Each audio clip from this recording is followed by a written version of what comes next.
Hujan deras yang mengguyur Banyuwangi, Jawa Timur membuat air sungai meluap hingga memicu banjir di permukiman dan ruas jalan kota.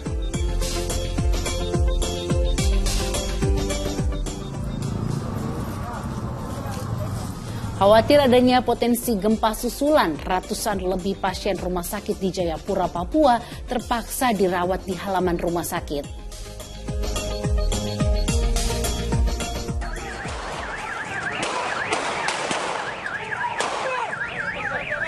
Diduga dipicu penarikan paksa kendaraan anggota Ormas, bentrokan antara anggota Ormas dengan sejumlah penagih utang di Tambun Selatan, Kabupaten Bekasi tidak bisa dihindarkan.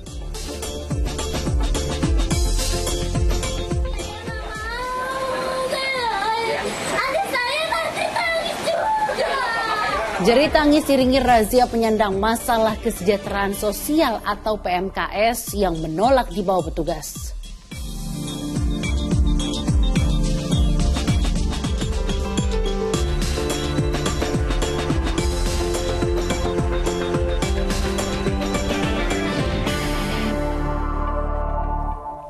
Halo, selamat pagi. Senang sekali saya Daniel Maulana. Dan saya Sheila Baladref akan menemani Anda di Fokus Pagi hari Sabtu 11 Februari 2023. Ya, pemirsa, dalam 1,5 jam ke depan kami hadir dengan rangkaian informasi dan peristiwa terbaru yang telah dihimpun tim redaksi kami hingga dini hari tadi. Langsung saja kita awali informasi di Fokus Pagi. Pemirsa, Sungai Rejoso di Pasuruan, Jawa Timur meluap, ratusan rumah di sejumlah kecamatan terendam banjir. Ya, sementara itu di Kecamatan Mojosari, Mojokerto, banjir tak kunjung surut, membuat warga terpaksa mengungsi ke lokasi yang lebih aman. Banjir di Kecamatan Mojosari, Mojokerto, Jawa Timur Jumat siang masih tinggi. Bahkan tidak terlihat tanda-tanda banjir akan surut meski sudah berlangsung beberapa hari. Kondisi itu sangat mengganggu aktivitas warga, bahkan sebagian dari mereka memilih mengungsi ke rumah keluarga maupun kerabat. Pindah ke Prambon. Kenapa memangnya? Ini kan banjir. Banjir ya? Kasihan anak-anak aktivitasnya malah nggak bisa. Hilang aktivitasnya. Gitu ya. Terus ini jadi ditinggalkan rumahnya? Ya sementara aja, nanti sore balik ke sini lagi. Selain karena curah hujan tinggi, banjir di Kecamatan Mojosari diperparah karena tanggul Sungai Tambak Agung jebol. Di Kecamatan Grati dan Rejoso, Kabupaten Pasuruan, ketinggian banjir mencapai 1 meter. Tidak saja melumpuhkan aktivitas warga, banjir menyebabkan kendaraan mati mesin. Segini loh. Oh, 60 cm. 60 cm. Mulai jam berapa? Mulai jam 3. Jam 3 pagi Jam tadi, 3 dini hari. pagi tadi, ya. Sekarang gimana kondisinya? Sekarang ya masih tetap segini. Banjir di Kabupaten Pasuruan terjadi karena Sungai Rejoso tidak lagi menampung air sehingga meluap ke pemukiman. Tim Liputan melaporkan. Banjir yang merendam 4 kecamatan di Probolinggo, Jawa Timur setelah kawasan ini diguyur hujan deras selama 4 jam. Sementara itu, hujan deras yang mengguyur wilayah Banyuwangi membuat air sungai meluap, akibatnya kawasan permukiman terendam banjir hingga ketinggian 1,5 meter. Info. Banjir maneh, Kalilo. Seperti inilah kondisi Sungai Kalilo yang meluap setelah wilayah Banyuwangi, Jawa Timur diguyur hujan deras lebih dari 1 jam Jumat sore. Meluapnya air sungai yang berada di tengah kota ini membuat sejumlah jalan raya di sekitarnya terendam banjir. Akibatnya, arus lalu lintas kendaraan pun tersendat.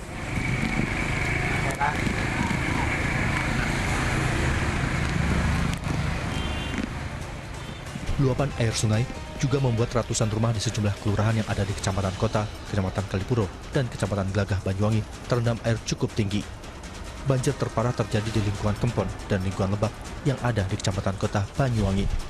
Di kawasan ini, ketinggian air mencapai 1 hingga 1,5 meter. Akibatnya, aktivitas warga pun terganggu.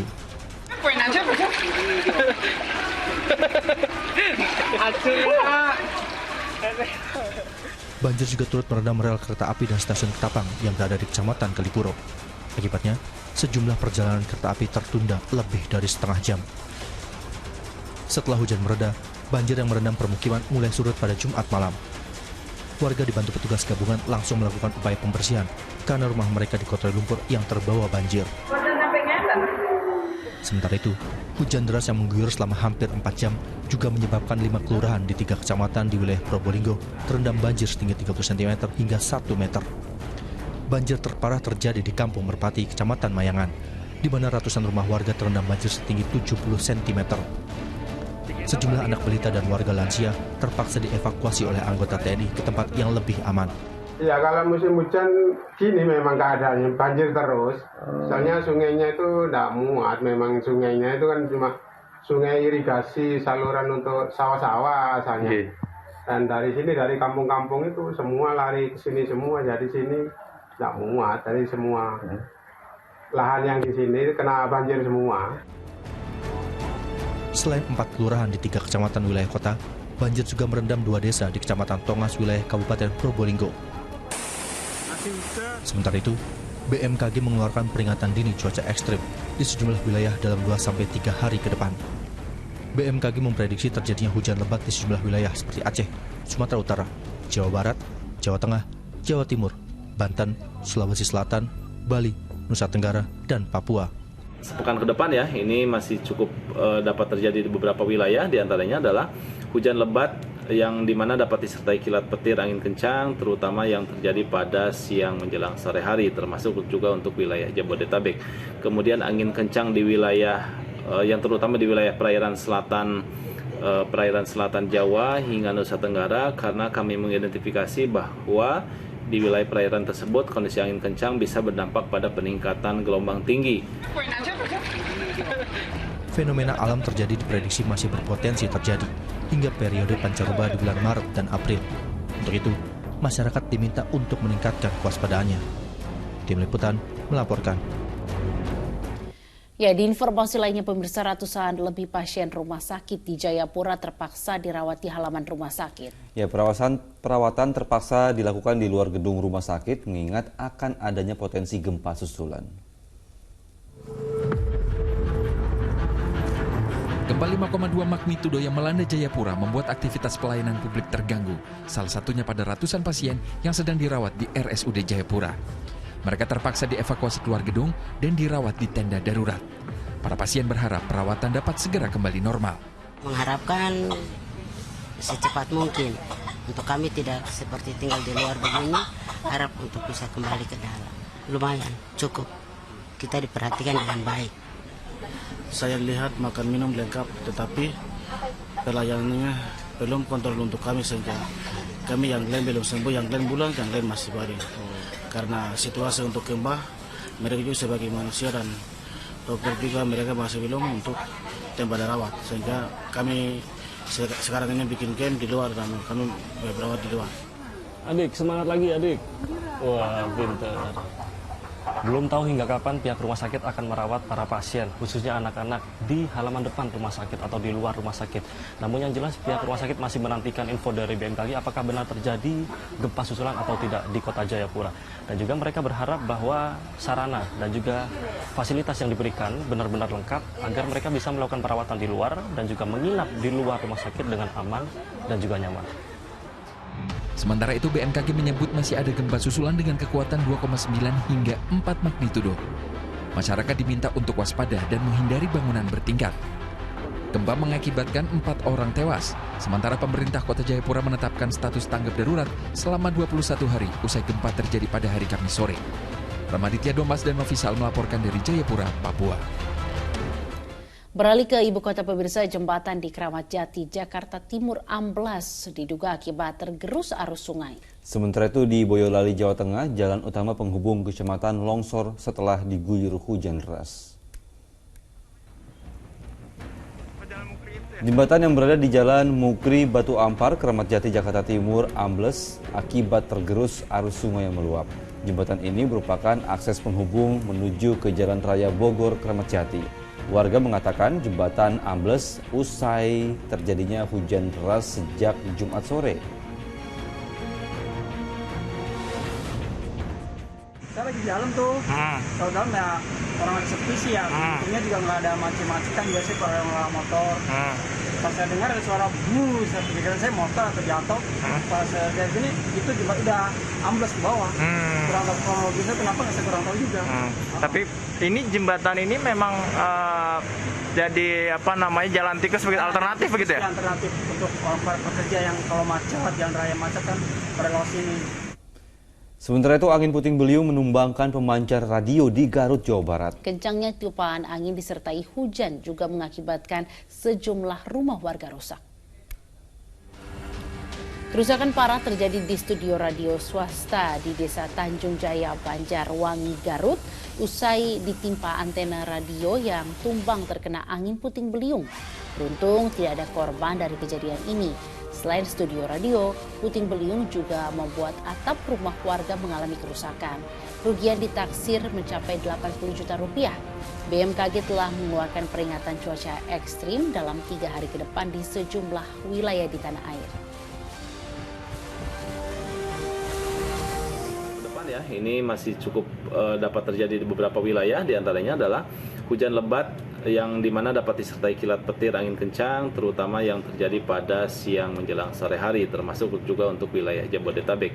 Kemudian angin kencang di wilayah yang terutama di wilayah perairan selatan Jawa hingga Nusa Tenggara, karena kami mengidentifikasi bahwa di wilayah perairan tersebut kondisi angin kencang bisa berdampak pada peningkatan gelombang tinggi. Pemirsa, plafon gedung Pengadilan Negeri Jakarta Utara ambruk lantaran saluran pipa air di dalam langit-langit ini mengalami kebocoran. Ya, pihak Pengadilan Negeri Jakarta Utara memastikan pelayanan sidang tidak terganggu akibat peristiwa ini. Sampai jadi jebol.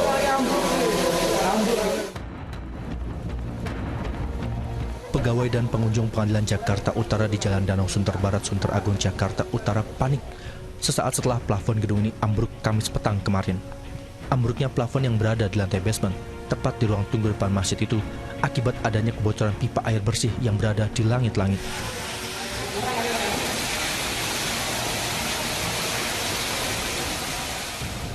Lantaran tak kuat menampung banyaknya air, plafon dengan ukuran panjang 10 meter dan lebar 5 meter itu pun ambruk. Tidak ada korban dalam peristiwa ini. Dan dipastikan insiden ini tidak mengganggu aktivitas pelayanan dan persidangan di Pengadilan Jakarta Utara. Jadi memang karena pengaruh air pipa ini bocor langsung ke atas, nggak bisa teratasi, secepat itu langsung bocor. Untuk persidangan tidak terganggu sama sekali.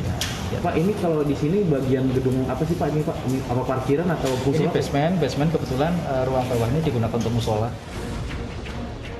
Seperti diketahui, gedung Pengadilan Negeri Jakarta Utara ini baru kembali ditempati setelah sempat direnovasi selama sekitar 7 tahun lalu.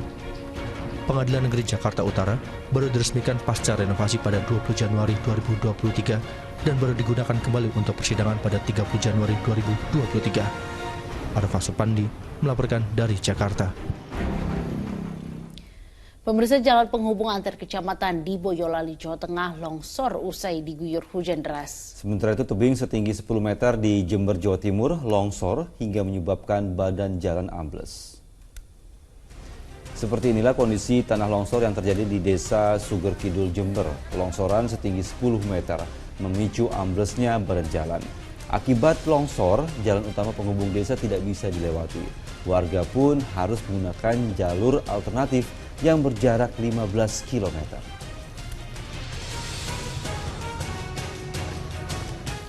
Di Boyolali, Jawa Tengah, jalan utama penghubung kecamatan Simo dengan Klego mengalami longsor.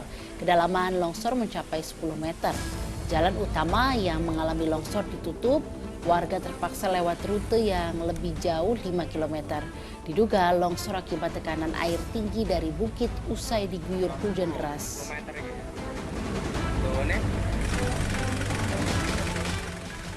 Kita beralih ke informasi lain, pemirsa. Bentrokan pecah di depan sebuah kantor pembiayaan kredit di Kabupaten Bekasi, Jawa Barat lantaran diduga dipicu penarikan paksa kendaraan anggota Ormas. Ya, sejumlah tembakan dilepaskan untuk membubarkan aksi massa itu.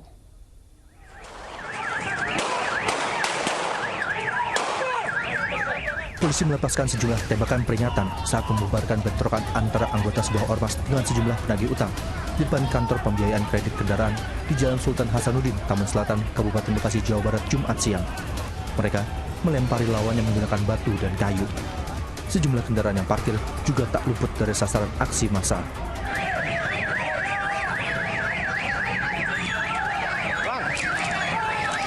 Bentrokan antara sebuah ormas dengan kelompok penagih utang itu diduga berawal ketika kendaraan seorang anggota ormas ditarik paksa oleh penagih utang. massa dari ormas yang tidak terima dengan perlakuan para penagih utang mendatangi kantor peminjaman dan mengamuk. Akibat bentrokan, 4 anggota ormas luka-luka. Selain itu, 5 mobil dan 2 sepeda motor dari kedua kelompok mengalami kerusakan. Permasalahan awalnya itu antara konsumen dengan pihak finance yang berkembang pihak ormas tertentu. Ini sedang kami tangani dan mohon waktu dan sedang didik dan kontrak. Polres Metro Bekasi kini meminta keterangan kedua belah pihak untuk mengusut kasus bentrokan tersebut. Sejumlah orang yang diduga memicu bentrok diperiksa polisi. Petugas juga menggelar olah tempat kejadian perkara serta memasang garis polisi dan juga mengamankan sejumlah barang bukti. Muhammad melaporkan dari Kabupaten Bekasi, Jawa Barat. 11 orang pelaku penganiayaan seorang polisi dan putranya berhasil diringkus petugas. Informasi selengkapnya akan disampaikan oleh Sheila Baladraf sesaat lagi hanya di Fokus Pagi.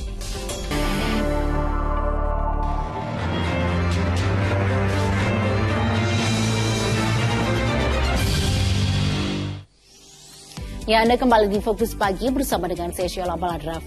Pemirsa, aksi teror penyerangan sekelompok geng motor ke permukiman warga kembali terjadi di Kota Makassar, Sulawesi Selatan. Sementara di Cilengsi, Kabupaten Bogor, polisi berhasil mengamankan sejumlah remaja yang hendak melakukan aksi tawuran yang dibekali dengan senjata tajam.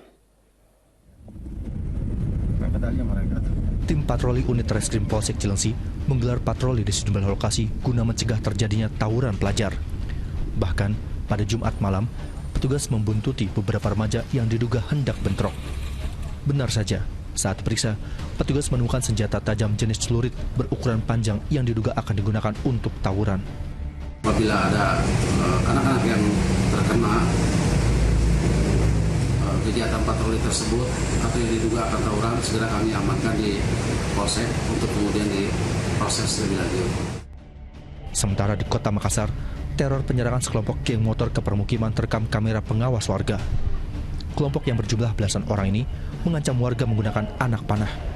Selain melakukan aksi teror penyerangan, gerombolan ini juga mencuri ponsel milik warga yang kabur akibat ketakutan. Ya, ini dari informasi kita dapatkan bahwa memang ini sekelompok remaja dengan tiba-tiba melakukan penyerangan terhadap warga dan mereka juga tidak diketahui dari mana asalnya. Dan tidak juga korban jiwa, tidak ada korban atau korban luka tidak ada, sehingga dan tidak ada yang melaporkan, namun karena ada informasi polisi datang di TKP. Guna mencegah terjadinya peristiwa serupa, pihak kepolisian akan meningkatkan pengamanan dengan melakukan patroli di wilayah bersangkutan. Tim Liputan melaporkan. Gagal melarikan diri usai merampas telepon genggam dari tangan korbannya, seorang jambret tertangkap dan babak belur dihajar massa. Sebelumnya, tersangka sempat berusaha kabur dengan naik ke atap rumah warga.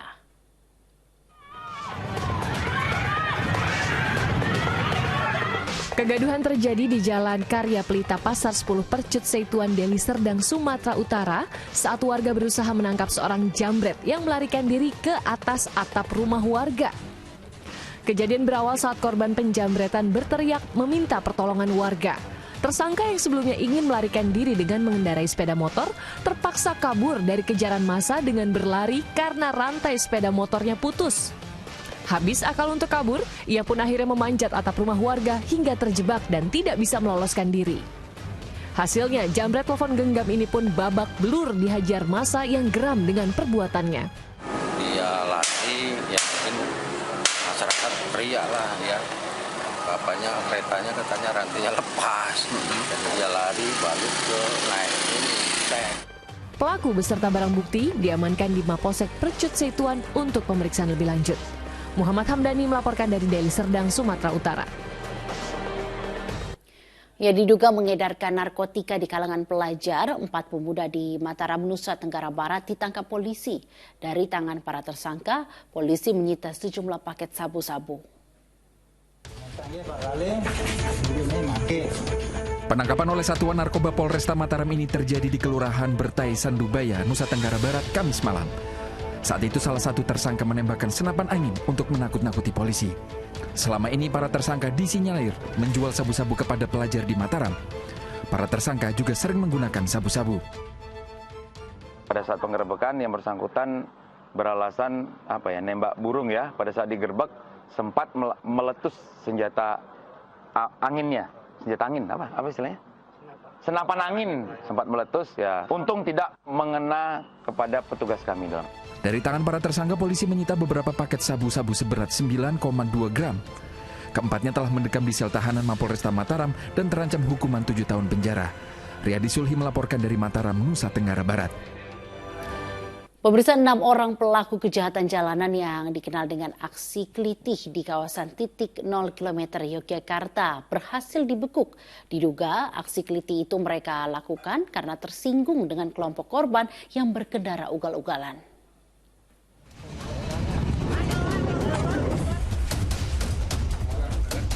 Enam pelaku kejahatan jalanan yang biasa dikenal aksi kelitih Jumat siang digelandang ke kantor polisi setelah berhasil digulung tim gabungan di tempat persembunyiannya di wilayah Jawa Barat dan Jakarta.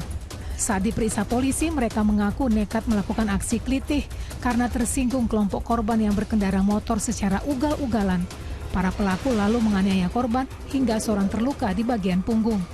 Polisi menyita sejumlah barang bukti antara lain sebilah celurit, tongkat besi, dan sepeda motor yang digunakan saat melakukan aksinya. Menjamping-jampingkan motornya. Dengan adanya kegiatan seperti itu, ada salah satu pelaku yang mungkin merasa tersinggung. Tersinggung dengan apa yang dilakukan oleh korban. Kemudian melakukan pengejaran terhadap si korban ini. Dan akhirnya terjadilah keributan di titik 0 itu. Akibat perbuatannya, para tersangka terancam hukuman maksimal 7 tahun penjara. Dugaan aksi kelitih itu terjadi di kawasan wisata titik 0 km Yogyakarta 7 Februari lalu. Tindakan anarkistis yang menimbulkan keresahan warga itu pun viral di media sosial. Nasrul Nasik melaporkan dari Yogyakarta. Pemirsa, polisi akhirnya meringkus 11 orang pelaku penganiayaan seorang polisi dan putranya. Para pelaku yang sudah ditetapkan sebagai tersangka mengaku penganiayaan dan pengeroyokan itu karena tak terima aksi balapan liar mereka ditegur korban. Inilah ke-11 orang pelaku yang telah ditetapkan sebagai tersangka penganiayaan anggota Reskrim Polsek Bacuki Parepare, Sulawesi Selatan. Penganiayaan yang dilakukan sekelompok orang itu diduga karena tidak terima ditegur saat hendak melakukan balapan liar di Jalan Mati Rotasi, Kecamatan Ujung, Kota Parepare, Sabtu malam akhir pekan lalu. Hasil penyidikan polisi, dari 11 orang tersangka, 6 diantaranya masih di bawah umur dan mereka memiliki peran masing-masing ketika menganiaya korban dan putranya saat itu. Para tersangka terancam hukuman di atas 5 tahun karena diduga melanggar pasal 352 dan 170 KUHP. Perannya jelas masing-masing, di mana anak dengan dewasa ini terlibat pada saat kejadian itu dan terekam sama video amatir, dan itu kita dalami. Ada yang memukul, ada yang menendang, dan kita sudah lakukan gelar perkara dan sudah kita tetapkan sebagai tersangka. Ada kemungkinan bertambah, Pak, pelaku ini? Untuk sementara ini tidak, sudah final dari hasil pendalaman, dan hasil juga kita sudah interogasi juga, dan BAP dia mengakui ke-11 orang ini, dan sudah kita amankan semua dan sudah kita tahan semua di Polres Parepare. Sebelumnya pada hari Sabtu akhir pekan lalu, seorang polisi dan anaknya menjadi korban penganiayaan sekelompok orang hingga harus dirawat di rumah sakit. Dari rekaman video amatir memperlihatkan penganiayaan terjadi di Jalan Mati Rotasi, Kota Parepare, Sulawesi Selatan. Para pelaku tak terima kala diminta membubarkan diri oleh korban yang ternyata anggota Reskrim Polsek Bacuki. Korban kala itu kebetulan melintas usai menjemput anaknya yang turut menjadi sasaran pengeroyokan.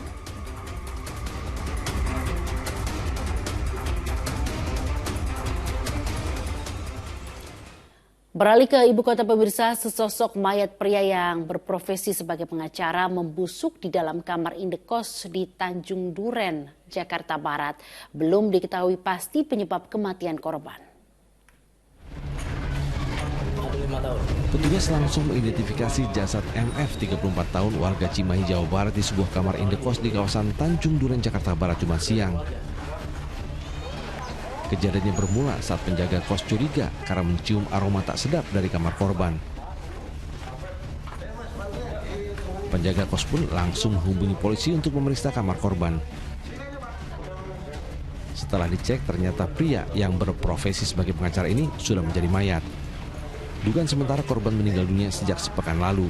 Kalau kami temukan identitas itu berdasarkan identitas yang kami temukan adalah seorang pengacara ya di kantor hukum, dan ini juga kita masih dalami kantor hukum ini karena kita berusaha untuk mencari nomor kontak dari kantor hukum yang tercantum di ID card ini, juga belum kita temukan ada nomor kontak. Bang, itu kok perkiraan sudah berapa lama Bang jenazah di dalam kamar? Ya tadi berdasarkan anggota di lapangan laporkan kepada kami, berdasarkan izin juga ya, bahkan Reskrim, kurang lebih mungkin sudah 1 minggu lebih. Untuk mengetahui pasti penyebab kematiannya, petugas membawa jasad korban ke RSCM Jakarta Pusat untuk autopsi. Johan Teruna melaporkan dari Jakarta.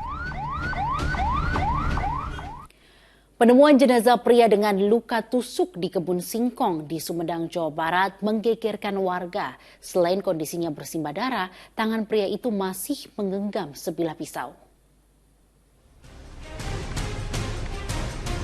Petugas memeriksa jasad pria yang ditemukan di sebuah kebun kosong di Desa Ujung Jaya, Sumedang, Jawa Barat, Jumat pagi. Warga yang akan pergi ke kebun mendapati jenazah dalam keadaan terlentang dan berlumuran darah dengan 2 luka tusuk di bagian perutnya. Sementara tangannya menggenggam sebilah pisau. Diduga pria yang tidak ada identitasnya itu adalah sosok yang dikejar warga saat terjadi aksi begal sepeda motor di kawasan itu pada Kamis malam. Meski sudah dicari-cari, namun pelaku tidak ditemukan dan terakhir terlihat di kebun singkong tersebut. Ternyata yang diduga ke kejadian orang katanya begal, tapi nggak tahu benar apa enggaknya, soalnya belum jelas. Kalau masalah nyari, saya juga ikut cari kalau malam, soalnya kan posisi saya di sini. Orang lihat lari-lari waktu malam sekitar jam 8 lebih seperempatan lah, jam 8 lebih seperempat. Saya keluar, ada orang lari-lari, saya lihat lari orang ke sini. Tapi saya dibiarin karena nggak ada informasi yang jelas. Pas saya ke jalan katanya saya dibegal, baru saya lari lagi ke sini. Sementara warga yang motornya akan dirampas menderita luka tusuk di punggungnya dan diperiksa di Mapolsek Ujung Jaya. Sementara polisi masih menyelidiki dugaan jasad yang ditemukan dengan luka tusuk itu dengan aksi begal yang terjadi. Tentunya beberapa informasi yang memang beredar, ya kita tidak lanjuti. Namun kita belum bisa menyimpulkan apakah memang mayat yang ditemukan itu ada kaitannya dengan tindak pidana. Tentunya kita lakukan penyelidikan lebih lanjut. Jenazah pria tersebut lalu dibawa ke rumah sakit untuk dilakukan visum. Agun Gunawan melaporkan dari Sumedang, Jawa Barat. Buron hampir 3 minggu, seorang pria yang diduga pelaku pembakaran terhadap wanita cantik di Banjarmasin, Kalimantan Selatan berhasil diringkus. Terduga pelaku nekat membakar mantan kekasihnya itu karena dendam.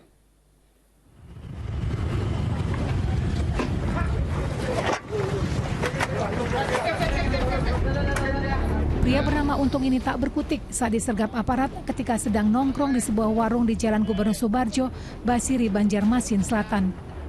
Lelaki berusia 37 tahun itu diburu polisi hampir 3 pekan karena diduga pelaku pembakaran terhadap seorang wanita cantik yang tak lain adalah mantan kekasihnya. Ya, Untung tak selamanya beruntung. Ia terpaksa dihadiahi timah panas di kakinya karena mencoba melawan saat akan ditangkap petugas. Kepada polisi, tersangka mengaku nekat membakar mantan kekasihnya itu lantaran dendam. Karena korban dianggap memberikan obat, bikin obat penenang kepada yang bersangkutan. Setelah itu si pelaku ini jalan bersama anaknya yang berumur kalau nggak salah 5 tahun. Nah, di perjalanan itu anaknya jatuh bersama dengan si pelaku ini. Anaknya meninggal dunia. Akibat perbuatannya, tersangka terancam hukuman maksimal 15 tahun penjara. Aksi pembakaran terhadap korban terjadi di depan sebuah hotel di Jalan Ahmad Yani, Banjarmasin Timur, 22 Januari lalu.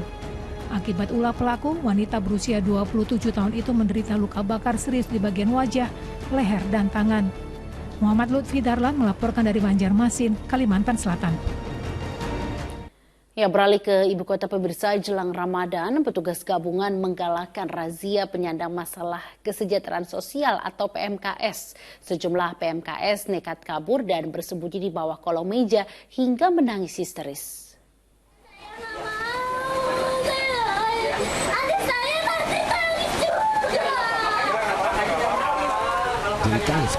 masalah kesejahteraan sosial atau PMKS langsung pecah.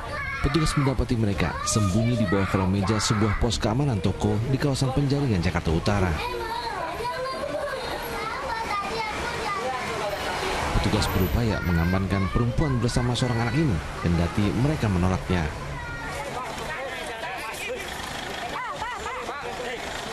Ada pula para PMKS yang berusaha kabur saat melihat para petugas. Petugas menyusuri sejumlah pangkalan para PMKS Jumat petang di kawasan ini. Umumnya mereka merupakan pengemis di pinggir jalan. Sedikitnya 26 PMKS terjaring razia rutin menjelang bulan suci Ramadan. Hari ini kami melakukan monitoring dan kami menjangkau sebanyak 26 orang. Itu terdiri dari pengamen, pengemis, manusia gerobak, dan manusia silver. Setelah pendataan, selanjutnya petugas membawa puluhan PMKS ini ke Panti Sosial DKI Jakarta di Cipayung, Jakarta Timur untuk pembinaan. Arafah Supandi melaporkan dari Jakarta. Petugas gabungan menggelar razia parkir liar di Kalideres, Jakarta Barat. Petugas mengangkut sebagian kendaraan ke truk dinas perhubungan yang ketahuan melanggar. Sejumlah pengendara langsung memindahkan sepeda motornya saat petugas menggelar razia parkir liar. Parkir liar di Jalan Tanah Lot, Kalideres, Jakarta Barat ini menjadi sasaran razia petugas gabungan. Mendapati ratusan sepeda motor parkir liar di pinggir jalan di kawasan pertokoan dan perkantoran, petugas cabut pentil kendaraan tersebut. Sebagian motor diangkut ke mobil truk. Petugas membawanya ke kantor Dinas Perhubungan Kota Jakarta Barat. Kegiatan hari ini adalah kegiatan angkut jaring, tindak lanjut dari yang kemarin bahwa kita juga akan menindak kesalahan atau pelanggaran parkir liar yang ada di sekitar daerah. Sekarang ini membawa masukan yang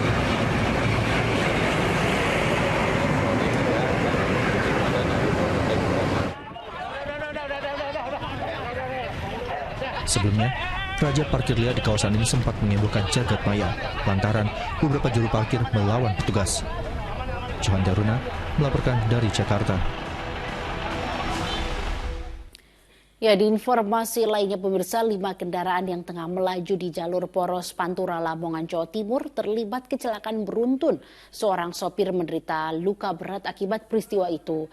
Di Mempawah, Kalimantan Barat, sebuah truk terlibat kecelakaan dengan 2 mobil dan 3 sepeda motor. Bahkan salah seorang pengendara motor terlempar hingga terbenam di dalam lumpur.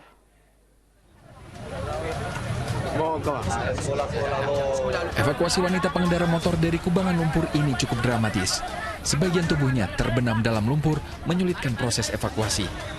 Belum lagi tubuh korban tercebit bagian depan truk, menyebabkan petugas harus hati-hati. Korban kemudian dilarikan ke rumah sakit. Tabrakan yang terjadi di Mempawah, Kalimantan Barat Jumat pagi itu melibatkan sebuah truk dan 2 mobil pribadi serta 3 kendaraan roda 2. Semula truk melaju dari arah Mempawah menuju Pontianak, namun saat berbelok ke sisi kanan jalan terjadilah tabrakan dengan kendaraan yang datang dari arah berlawanan. Tabrakan juga terjadi di Jalan Jaksa Agung Suprapto, Poros Pantura Lamongan, Jawa Timur. Peristiwa itu melibatkan 4 truk dengan mobil sedan. Sopir truk bernama Nur Hadi terjepit sehingga menyulitkan evakuasi. Korban yang menderita luka berat itu dilarikan ke Rumah Sakit Muhammadiyah Lamongan. Kendaraan yang di depannya terkontrol itu kan melalui kecepatan.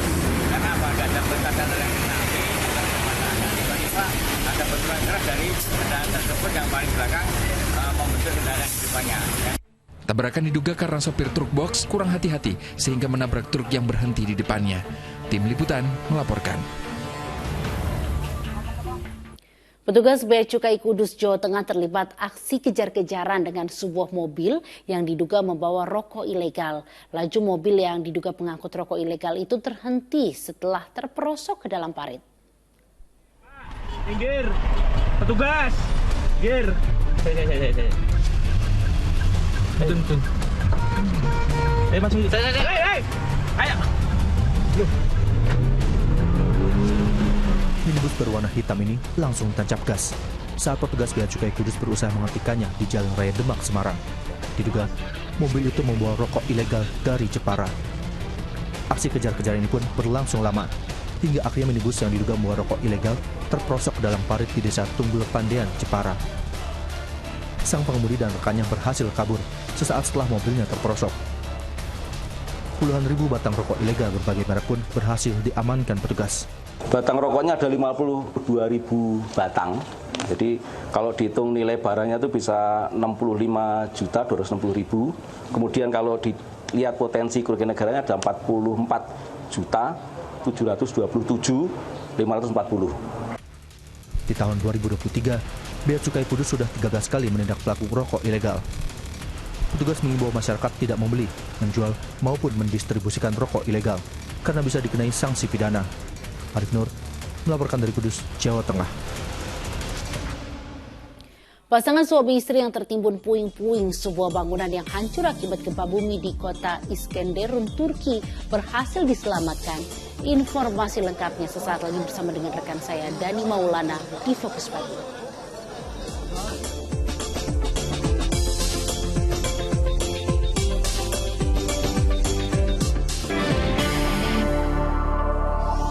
Anda kembali menyaksikan Fokus Pagi bersama saya Dani Maulana. Pemirsa, jumlah korban tewas gempa bumi di Turki Suriah telah mencapai lebih dari 21.000 jiwa dan diperkirakan akan terus bertambah seiring evakuasi tim SAR yang terus berlangsung. Sementara itu petugas penyelamatan berhasil mengevakuasi dengan selamat pasangan suami istri dari reruntuhan puing bangunan di wilayah kota Iskenderun di Turki.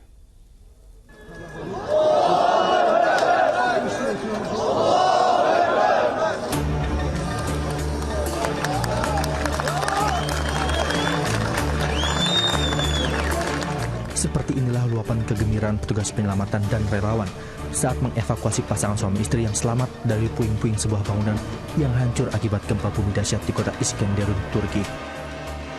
Haji Murad Kilin dan istrinya Razie menghabiskan 109 jam terkubur di dalam celah kecil reruntuhan. Pasangan ini pun langsung dievakuasi petugas ke mobil ambulans. Dapat.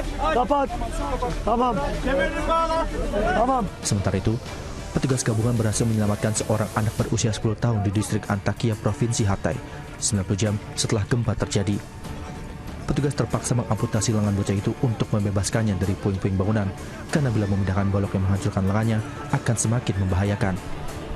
1 jam sebelumnya, petugas juga mengevakuasi seorang gadis berusia 17 tahun di Provinsi Adıyaman, Turki, dalam kondisi selamat. Selain itu, seorang pemuda berusia 20 tahun juga diselamatkan setelah 88 jam sejak gempa terjadi oleh penyelamat Yayasan Bantuan Kemanusiaan IHH.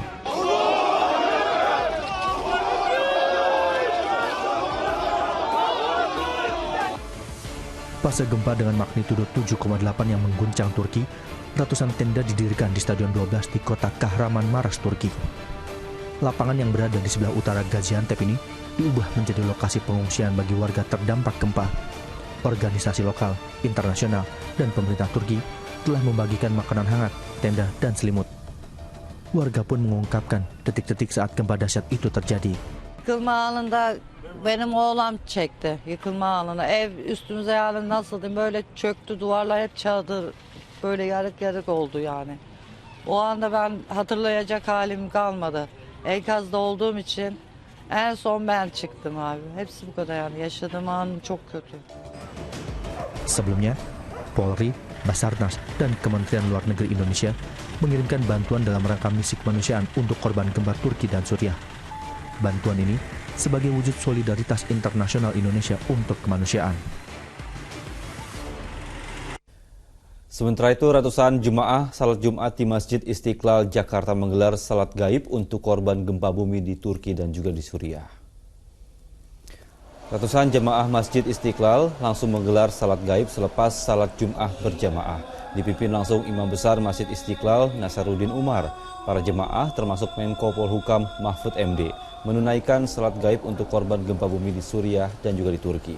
Selain prihatin atas bencana yang banyak merenggut korban, jemaah juga turut mendoakan para korban selamat yang kini masih menjalani perawatan.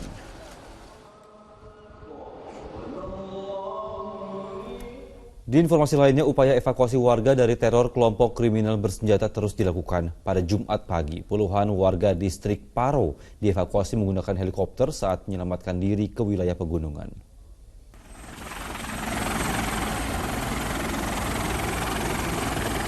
Dengan pengawalan ketat, puluhan warga lokal Bukitwea Distrik Paro, Kabupaten Duga, Papua ini turun dari helikopter untuk dievakuasi ke tempat aman di Distrik Kenam, Kabupaten Duga, Papua Pegunungan. Saat ditemukan petugas, warga yang terdiri dari anak-anak dan dewasa ini sedang menyelamatkan diri ke wilayah pegunungan karena takut ancaman kelompok bersenjata pimpinan Egyanus Kolgoya usai membakar pesawat Susi Air. 25 warga yang diselamatkan kini berada di pos Satgas Yonif Rider 514 SY. Kepala Staf Angkatan Darat mengatakan pihaknya akan membantu bersama kepolisian dalam pembebasan pilot Susi Air yang diduga ditawan kelompok kriminal bersenjata. Upaya akan dilakukan dengan pendekatan humanis agar tidak menambah ketakutan di masyarakat. Tinggal pasukan nanti yang akan dikirim adalah bagaimana untuk mengantisipasi, bahkan ya mudah-mudahan ini segera pilot ini segera ditemukan. Ada tuntutannya nggak Pak dari pihak yang menjanjikan? Belum ada. Hingga kini pilot pesawat Susi Air masih belum diketahui keberadaannya setelah pembakaran pesawat di Bandara Distrik Parun Duga, Papua oleh KKB. Tim Liputan melaporkan. Pemirsa, seorang bocah SD di Kabupaten Tuban, Jawa Timur terjepit tembok pagar sekolah. Tangis histeris menyertai upaya penyelamatan korban. Diam.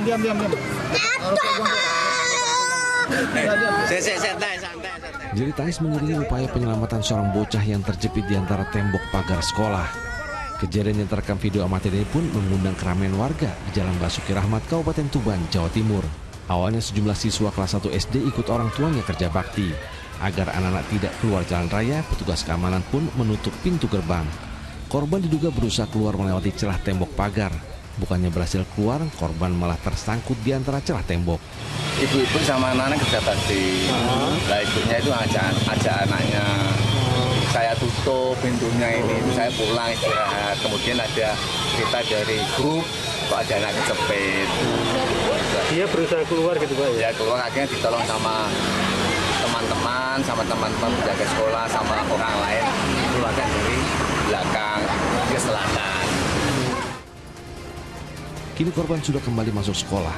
Peristiwa korban terjepit celah pintu pagar menjadi pengalaman berharga bagi siswa untuk tidak lagi menerobos gerbang sekolah. Sapari Ranuwijaya melaporkan dari Tuban, Jawa Timur.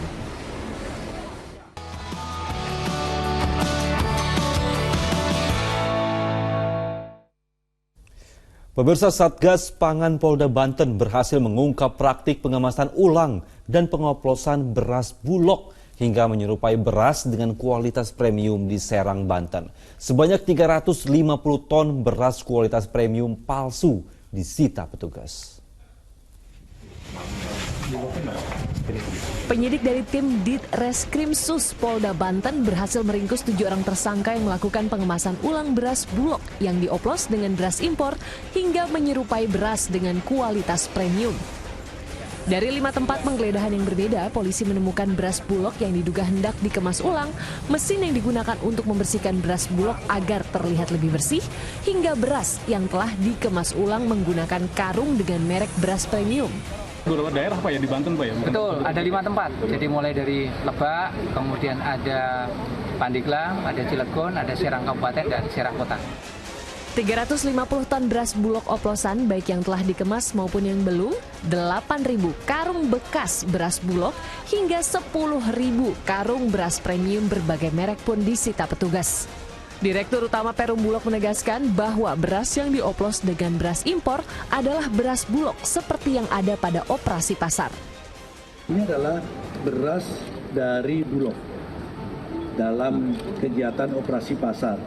Dan faktanya seperti teman-teman lihat tadi kan karung ini masih belum dirubah bajunya. Ada tulisannya Vietnam, yaitu yang kita impor. Salah satu negara yang kita datangkan berasnya dari Vietnam. Jadi sekali lagi beras ini ada dari Thailand, dari Vietnam, dari Pakistan, sebagian kecil dari Myanmar. Beras Bulog yang dioplos dengan beras impor dijual para pelaku dengan harga setara beras premium. Sementara untuk beras Bulog yang dioplos dengan beras lokal akan dijual dengan harga eceran tertinggi. Para tersangka kini terancam Undang-Undang Perlindungan Konsumen dengan ancaman pidana penjara paling lama 5 tahun atau denda paling banyak 2 miliar rupiah. Ariel Maranus melaporkan dari Kota Serang, Banten. Pemirsa, Gubernur Jawa Tengah Ganjar Pranowo yang sidak di sejumlah pasar tradisional kemarin tidak menemukan minyak goreng bersubsidi merek Minyak Kita. Sementara itu untuk komoditas beras stoknya aman, tapi harganya naik di kisaran Rp1.000 hingga Rp2.000 per kilogram. Sambil olahraga sepeda di hari Jumat pagi, Gubernur Jawa Tengah Ganjar Pranowo langsung menuju sejumlah pasar tradisional di Kota Semarang. Dalam sidak di Pasar Wonodri, Pasar Peterongan, dan Pasar Langgarini, politisi PD Perjuangan ini tak menemukan minyak goreng bersubsidi merek Minyak Kita. Oleh sebab itu, Ganjar meminta pemerintah pusat segera mendistribusikan Minyak Kita dan segera melakukan operasi pasar. Dua yang terkait dengan minyak goreng. Minyak Kita nggak ada. Minyak Kita nggak ada, tapi curah masih ada ya tadi di sini masih ada gitu ya. Curah masih ada tapi harganya naik. Curah berapa Bu? 17,5? Pak, 16 sampai 16 sampai 16,5. Terus yang brand dengan merek tertentu ada yang bisa harganya sekitar 17. Sementara untuk komoditas beras, stoknya masih aman, namun harganya naik antara Rp1.000 hingga Rp2.000 per kilogram.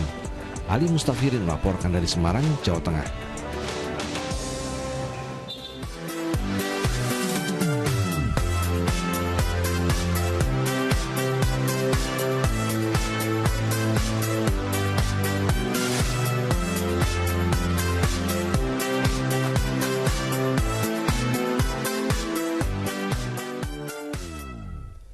Presiden Joko Widodo mengoperasikan kembali pabrik pupuk di Aceh yang berhenti beroperasi sejak tahun 2005. Pada kesempatan ini, Kepala Negara mengapresiasi langkah Menteri BUMN Erick Thohir yang mampu menghidupkan kembali pabrik yang sudah puluhan tahun mangkrak.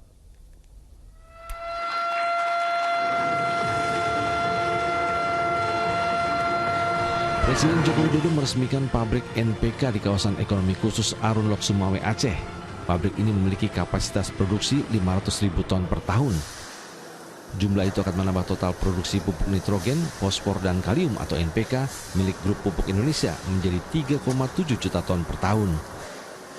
Untuk kebutuhan pupuk di tanah air saat ini mencapai 13,5 juta ton. Untuk PIM dihidupkan kembali, AAF dihidupkan kembali karena kita kekurangan pupuk, baik itu amonia urea maupun NPK, sehingga ini ada investasi 1,7 dibangun untuk NPK dan nanti akan keluar 570 kali 2. Kita harapkan ini segera terselesaikan. Sebelumnya, Menteri BUMN Erick Thohir menegaskan dalam hal pembangunan, pemerintah tidak pernah menomorduakan Aceh. Bahkan diharapkan Provinsi Aceh akan menjadi penyedia sumber pangan dan energi nasional di masa mendatang. Bapak Presiden, kami pastikan bahwa pemerintah tidak pernah, yang seperti Bapak bilang, menomorduakan Aceh, tidak pernah Pak. Bahwa justru di bawah Bapak Presiden kita membangun terus saat ini. Untuk memastikan bahwa Aceh menjadi salah satu sumber daripada energi nasional dan juga perbaikan pangan nasional. Dan kita peduli bagaimana hal-hal yang didorong oleh Pak Presiden untuk berinvestasi di Aceh ini menjadi apa? Sebuah keberlanjutan. Dengan bertambahnya volume NPK milik perseroan diharapkan akan membantu petani dalam meningkatkan hasil panen menuju ketahanan pangan nasional. Ahmad Adin melaporkan dari Lok Sumawe, Aceh. Berwisata ke Pulau Dewata jangan lewatkan untuk mencicipi kuliner sei sapi yang dimasak dalam bambu. Informasi selengkapnya akan kami sampaikan sesaat lagi hanya di Fokus Pagi. Ya, ada kembali di Fokus Pagi bersama dengan saya Sheila Baldra. Dan saya Dani Maulana. Kita lanjutkan informasi di Fokus Pagi, pemirsa. Indonesia dan Australia menjadi tuan rumah pertemuan tingkat menteri Bali Proses yang diselenggarakan di Adelaide, Australia pada hari Jumat. Ya, Bali Proses adalah forum yang diketuai oleh Australia dan Indonesia dengan 49 anggota, termasuk sejumlah lembaga internasional yang membahas penanganan penyelundupan dan perdagangan manusia. Digulirkan pada tahun 2002 di Bali, Bali Proses merupakan upaya memerangi permasalahan perdagangan dan penyelundupan manusia, pekerja anak, dan berbagai eksploitasi lainnya.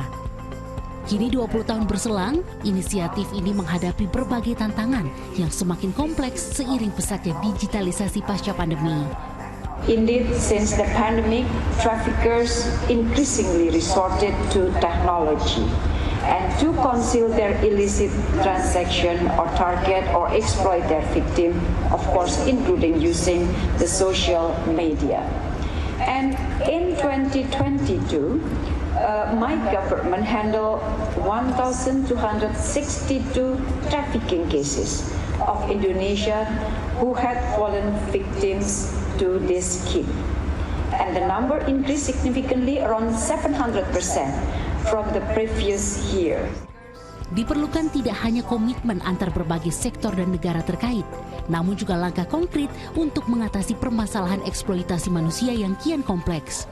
Dan lain-lain ini kita harus berikan juga edukasi kepada young entrepreneur, kepada young business leader supaya mereka juga aware. Dan saya yakin sekali bahwa young business leader ini juga mempunyai empati yang tinggi.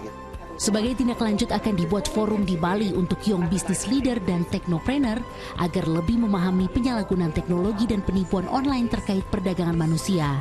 Masalahan eksploitasi manusia merupakan kejahatan transnasional yang hanya dapat diatasi oleh kerjasama yang baik antara berbagai negara yang terlibat.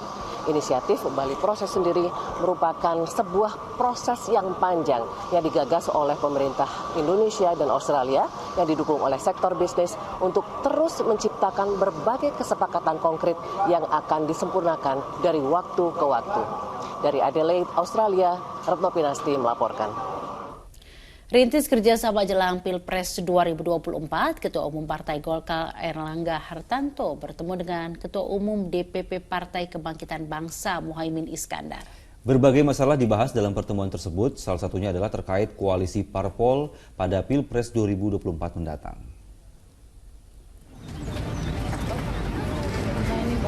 Ketua Umum Partai Golkar Erlangga Hartarto bersama Ketua Umum Partai Kebangkitan Bangsa Muhaimin Iskandar menggelar jalan pagi di kawasan Istora Senayan. Olahraga dilanjutkan dengan pertemuan bersama pejabat teras kedua partai, salah satunya terkait kerjasama koalisi partai untuk Pilpres 2024 mendatang. Erlangga mengungkapkan pertemuan ini menjadi langkah awal dan akan terus ditindaklanjuti untuk menjajaki kerjasama dua partai politik. Jadi akan ditindaklanjuti. Jadi akan ada pertemuan nanti di kedua partai saling berkunjung. Kalau ini kan kita breakfast together, bersama-sama makan pagi dan jalan pagi. Kita sama-sama jalan pelan-pelan, jalan sehat, tapi selamat sampai tujuan. Rencana kerjasama dua partai tentunya disambut baik Muhaimin Iskandar. Dirinya menilai makin banyak partai yang bergabung dalam koalisi akan memudahkan keputusan politik yang akan diambil. Barisan koalisi semakin efektif, proses pemilunya semakin baik. Kan yang paling penting adalah menyamakan visi, target, dan tujuan. Penjajakan koalisi antar partai jelang Pilpres 2024 mendatang terus bergulir. Sebelumnya Partai Golkar sudah menjalin kesepakatan dengan Partai Amanat Nasional dan P3 di Koalisi Indonesia Bersatu. Sementara PKB sudah berkoalisi dengan Partai Gerindra di Koalisi Kebangkitan Indonesia Raya. Glenn Joshua melaporkan dari Jakarta. Di informasi berikutnya, persiapan terus dilakukan menjelang pelaksanaan Piala Dunia Sepak Bola U20 bulan Mei hingga Juni mendatang di Indonesia. Ya, ada 6 lokasi yang menjadi tempat pelaksanaan turnamen tersebut, salah satunya Stadion Kapten Iwayan Dipta di Gianyar, Bali. Sebagai salah satu venue Piala Dunia U20, Stadion Kapten Iwayan Dipta terus berbenah. Per akhir Januari 2023, proyek renovasi sudah mencapai 60% dan siap digunakan pada ajang Piala Dunia U20. Rencananya, turnamen akan digelar pada 20 Mei hingga 11 Juni mendatang. Saat ini tercatat ada 14 negara yang dipastikan berpartisipasi pada ajang tersebut. Bali mempersiapkan diri bukan hanya infrastrukturnya, tetapi masyarakat juga. Kita akan kedatangan banyak tim nasional dan negara lain. Dan sampai mereka datang, dia kecewa karena perlakuan kita yang kurang baik, pelayanan kita yang kurang baik. Tetapi kalau di Bali saya mungkin karena Bali sudah terbiasa dengan menerima kehadiran para tamu, ya, para TV. Ya, dari pekan ke-23 BRI Liga 1, rangkaian kemenangan beruntun Persib Bandung akhirnya terhenti. Menghadapi Bali United, Maung Bandung harus puas dengan skor imbang 1-1.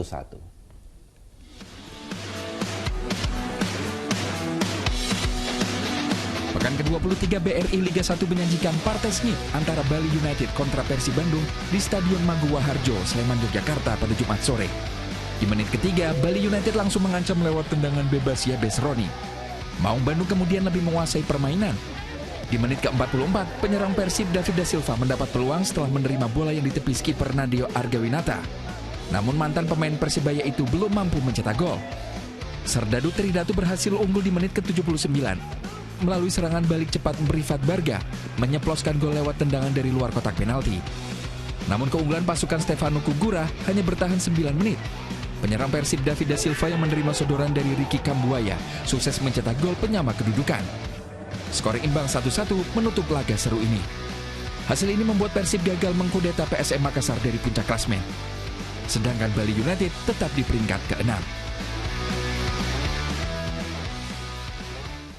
Sementara itu menjelang laga pekan ke-24 BRI Liga 1, Persikabo siap menjamu Madura United di Stadion Pakansari Cibinong, Bogor pada sore nanti. Ya, sementara tim tamu Laskar Sapeh Kerap siap curi poin di kandang Laskar Pajajaran agar bisa tetap bersaing di papan atas klasemen sementara.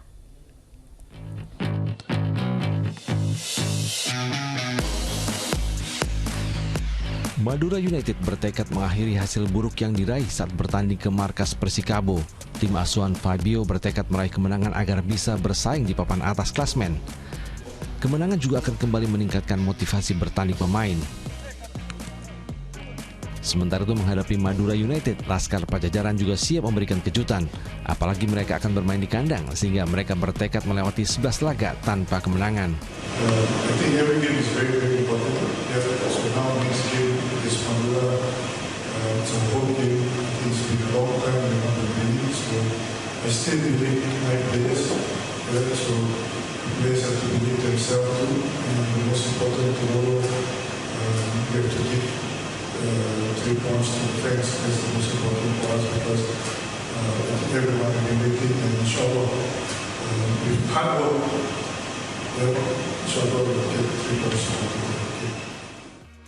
Rekor pertemuan Persikabo dan Madura United cukup berimbang.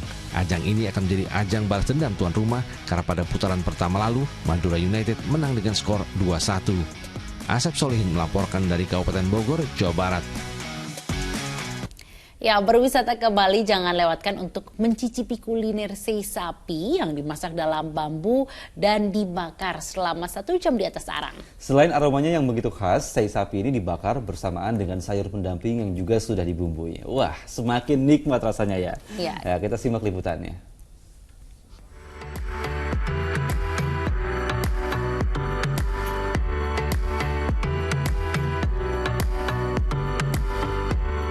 Salah satu pantai yang lagi hits dan juga happening di Bali adalah Pantai Batu Bolong. Karena ombaknya lumayan gede, jadi banyak orang datang untuk berlatih selancar. Nah, kalau Anda lelah, capek, habis jalan-jalan di kawasan pantai ini, ingin makan, saya ada satu referensi tempat makan yang enak dan jadi buruan wisatawan di kawasan Batu Bolong Canggu ini. Namanya sei sapi dalam bambu. Aduh, saya udah lapar, langsung aja kita ke sana.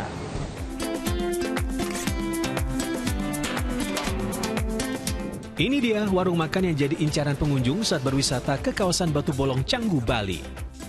Halo, saya mau pesen satu sei sapi dalam bambu. Nah, yang spesial kan itu tuh di sini. Ada menu lain nggak yang spesial selain sei sapi dalam bambu? Ada Mas, ini kita ada smoke sapi, ini kita ada chicken sama beef. Oke, saya satu sei sapi dalam bambu karena ada sapi. Untuk smoke sei-nya saya mau pesan yang ayam ya, pengen nyobain ya. Terima kasih. Sama-sama. Langsung aja yuk kita intip proses pembuatannya. Irisan daging sapi yang sudah dibumbui didiamkan selama 1 jam. Sambil menunggu, kita siapkan daun singkong dan daun kemangi yang dicampur dengan aneka bumbu kemudian diaduk merata.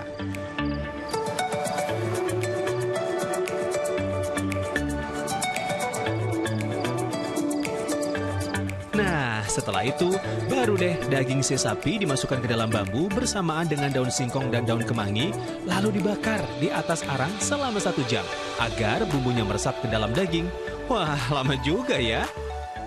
Sambil menunggu matang, sang koki menyiapkan menu smoke ayam yang saya pesan. Menariknya, menu ini dimasak langsung di hadapan pengunjung loh. Ya di sini memperlihatkan biar daya tarik dari tamunya sendiri sih. Soalnya kalau live cooking itu tamu akan lebih tertarik ya. Seperti di bambu itu kan kita menurut dia sih aneh kayaknya di luar sana, luar negeri itu aneh. Sedangkan di Indonesia kita pakai bambu masaknya. Terus dia akan lebih tertarik gitu untuk mencari makanan yang di dalam bambu gitu. Wah, akhirnya matang juga nih makanan saya. Karena lapar banget, langsung aja yuk kita santap.